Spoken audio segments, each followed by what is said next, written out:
ओम नमो भगवते वासुदेवाय।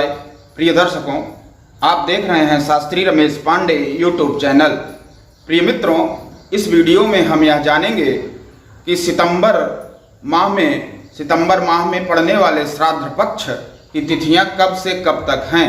श्राद्ध पक्ष अर्थात पितृपक्ष जिसे कहा जाता है, यह सितंबर माह में किस तारीख से लेकर किस तारीख तक है।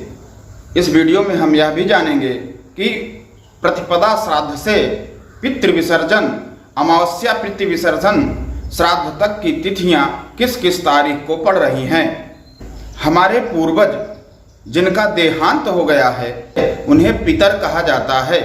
गरुड़ पुराण के अनुसार पितर इस श्राद्ध पक्ष में पृथ्वी पर आते हैं और अपने उस परिवार से प्राप्त जल, अन्न, तर्पण आदि को प्राप्त करके संतुष्ट होते हैं। प्रिय दर्शकों, इस वर्ष 2025 में पितृपक्ष का प्रारंभ आश्विन माह के कृष्ण पक्ष अर्थात 8 सितंबर 2025 दिन सोमवार से प्रारंभ हो रहा है और अमावस्या पितृविसर्जन 21 सितंबर 2025 दिन रविवार को हो रहा है और पूर्णिमा श्राद्ध 7 सितंबर को ही करेंगे। किंतु प्रतिपदा अमावस्या श्राद्ध का प्रतिपदा प्रथम दिवस 8 सितंबर से ही प्रारंभ हो रहा है।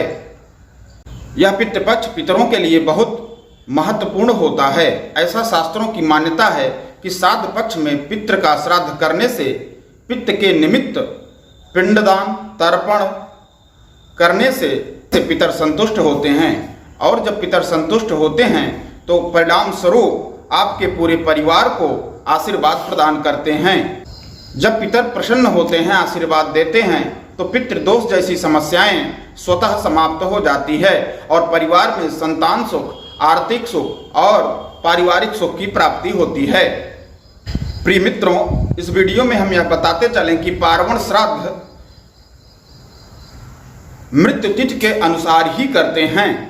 हमारे पूर्वज चाहे शुक्ल पक्ष में या कृष्ण पक्ष में किसी भी तिथि को देहांत उनका हुआ हो, इस श्राद्ध पक्ष के उसी तिथि को उनका श्राद्ध एवं तर्पण किया जाता है। उदाहरण स्वरूप जैसे किसी पूर्वज की मृत्यु शुक्ल पक्ष या पितृपक्ष के प्रतिपदा तिथि को हुई है तो इस श्राद्ध पक्ष के प्रतिपदा तिथि में ही उनका तर्पण करेंगे। इसी प्रकार सभी तिथियों को समझना चाहिए। यदि आपको अपने किसी पूर्वज की तारीख पता है कि किस तारीख में उनका देहांत हुआ है और तिथियां नहीं पता है तो आप कमेंट बॉक्स में भेजकर यह जानकारी प्राप्त कर सकते हैं हमारे द्वारा कि उनकी कौन सी तिथियां होगी। प्रिय मित्रों, वाराणसी से प्रकाशित होने वाले ऋषिकेश पंचांग के अनुसार हम आपको पितृपक्ष की ये तिथियां बता रहे हैं। ये श्राद्ध तिथियां 8 सितंबर 2025 दिन सोमवार से प्रारंभ हो रही हैं। इस दिन प्रतिपदा श्राद्ध रहेगा। 9 सितंबर 2025 मंगलवार द्वितीया श्राद्ध रहेगा। 10 सितंबर बुधवार तृतीया श्राद्ध, 11 सितंबर गुरुवार चतुर्थी श्राद्ध, 12 सितंबर शुक्रवार पंचमी श्राद्ध और षष्ठी श्राद्ध रहेगा। 13 सितंबर शनिवार सप्तमी श्राद्ध रहेगा। 14 सितंबर रविवार अष्टमी श्राद्ध, 15 सितंबर सोमवार मातृ नवमी श्राद्ध। नवमी में सौभाग्यवती सुहागिन का श्राद्ध किया जाता है। सौभाग्यवती सुहागिन अर्थात जिन महिलाओं की मृत्यु उनके पति के मृत्यु के पहले हो जाती है वो सौभाग्यवती सुहागिन महिलाएं कही जाती हैं। उनका श्राद्ध नवमी तिथि में किया जाता है। 16 सितंबर मंगलवार दशमी श्राद्ध, 17 सितंबर बुधवार एकादशी श्राद्ध, 18 सितंबर गुरुवार द्वादशी श्राद्ध। इस दिन यदि परिवार में कोई सन्यासी या यति हो गया हो तो उसका श्राद्ध किया जाता है। 19 सितंबर शुक्रवार त्रयोदशी श्राद्ध, 20 सितंबर शनिवार चतुर्दशी श्राद्ध। चतुर्दशी श्राद्ध में परिवार की किसी भी सदस्यों की मृत्यु, किसी भी पूर्वज की मृत्यु यदि शस्त्र से हुई है तो इस दिन चतुर्दशी के दिन उनका श्राद्ध किया जाता है। 21 सितंबर रविवार अमावस्या श्राद्ध अर्थात पितृ विसर्जन श्राद्ध किया जाता है। इस दिन पितरों का विसर्जन किया जाता है। इस दिन यदि आपके पूर्वज की तिथियां नहीं पता हैं, तारीख भी नहीं पता है, तो अमावस्या पितृ विसर्जन के दिन इनका श्राद्ध, दान एवं तर्पण किया जाता है।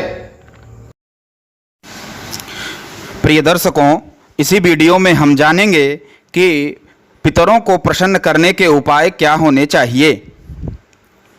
प्रिय दर्शकों, इस श्राद्ध पक्ष में पूर्वज की आत्माएं धरती पर आती हैं और अपने वंशजों से तर्पण व श्राद्ध ग्रहण करके प्रसन्न होती हैं। श्राद्ध पक्ष में तर्पण और जल अर्पण करने से पितर होते हैं प्रसन्न। हर रोज प्रातःकाल पवित्र भाव से जल में तिल और कुश डालकर सूर्यदेव को अर्पण करें। तदुपरांत पितरों के नाम का तर्पण करें, जिससे पितर अत्यंत प्रसन्न होते हैं। दूसरे क्रम में श्राद्ध पक्ष में श्राद्ध और पिंडदान करने से पितर प्रसन्न होते हैं। श्राद्ध पक्ष में अपने पूर्वजों की तिथि के अनुसार विधिपूर्वक श्राद्ध और पिंडदान करना चाहिए, जिससे पितर प्रसन्न होते हैं और परिवार पर अपनी कृपा बरसाते हैं। तीसरे क्रम में ब्राह्मण व गरीबों को भोजन कराने से पितर होते हैं प्रसन्न। इन दिनों ब्राह्मण, गौ, पक्षी और गरीबों को भोजन कराना और दान देना विशेष पुण्यकारी माना गया है। इस प्रकार के कार्य करने से पितर अत्यंत प्रसन्न होते हैं और परिवार पर अपनी शुभ दृष्टि बनाए रखते हैं। श्राद्ध पक्ष में सात्विक जीवन शैली अपनाने से पितर प्रसन्न होते हैं। श्राद्ध पक्ष में मांस, मदिरा और नकारात्मक कार्यों से दूर रहना चाहिए। सात्विक आहार ग्रहण करना चाहिए और भगवान का ध्यान करना पितरों को अत्यंत प्रिय होता है, जिससे वो अत्यंत प्रसन्न होते हैं और अपनी कृपा दृष्टि परिवार के ऊपर बनाए रखते हैं। श्राद्ध पक्ष में पितरों के नाम से दीपदान करने से पितर प्रसन्न होते हैं। घर के मंदिर या पीपल के वृक्ष के नीचे तिल के तेल का दीपक जलाकर पितरों के नाम से दीपदान करें। इस प्रकार करने से उनकी आत्मा को शांति और संतोष प्राप्त होता है, जिससे वे अत्यंत प्रसन्न होकर अपनी कृपा दृष्टि आपके पूरे परिवार के ऊपर बनाए रखते हैं और परिवार में आर्थिक सुख शांति की प्राप्ति होती है। श्राद्ध पक्ष में गीता का पाठ और महामृत्युंजय मंत्र जाप करने से पितर अत्यंत प्रसन्न होते हैं। श्राद्ध पक्ष में गीता के अध्याय का पाठ और महामृत्युंजय मंत्र का जाप पितरों को शांति और मोक्ष की प्राप्ति दिलाता है। इससे भी पितर अत्यंत प्रसन्न होते हैं। प्रिय दर्शकों, पितृपक्ष हमें यह याद दिलाता है कि हमारे जीवन में पूर्वजों का कितना बड़ा योगदान है। जब हम उनका स्मरण, तर्पण और सेवा करते हैं, तो उनके आशीर्वाद से परिवार में सुख, शांति और समृद्धि बनी रहती है और उनके आशीर्वाद से पितृदोष जैसे बड़े दोष स्वतः समाप्त हो जाते हैं। प्रिय दर्शकों, इसी प्रकार के अन्य महत्वपूर्ण बिंदुओं पर शास्त्र संबंधी विचार हम आपको समय समय पर देते आ रहे हैं, तो डिस्क्रिप्शन में जा करके उन बिंदुओं को देख सकते हैं। जैसे वाहन खरीदने के मुहूर्त संबंधी जानकारियां, गृह प्रवेश संबंधी जानकारियां, विवाह संस्कार संबंधी मुहूर्त, अन्य संबंधी मुहूर्त की जानकारियां आपको डिस्क्रिप्शन बॉक्स में मिल जाएगा। धन्यवाद।